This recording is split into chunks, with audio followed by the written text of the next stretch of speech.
Good evening, people.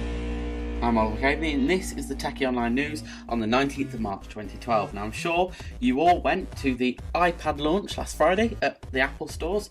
We did. It was fun.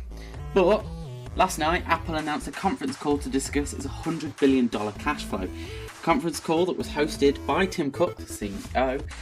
Well, it was interesting because it turns out that they're going to be spending $45 billion of the $100 billion in dividend repayments and share repurchase programs. It's good news if you're a shareholder, bad news if you're a fan of the Steve Jobs cloning idea.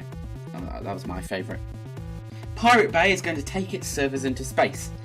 Literally.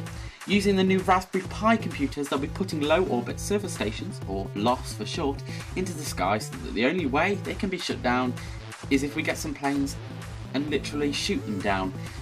They're doing what pirate radio stations did in the 60s by trying to evade piracy law by not being an official country, if that makes sense. The US-based Federal Aviation Administration are going to take a fresh look at what gadgets we'll be able to use on board planes in the near future. They're looking into it to ensure flights are peaceful and productive.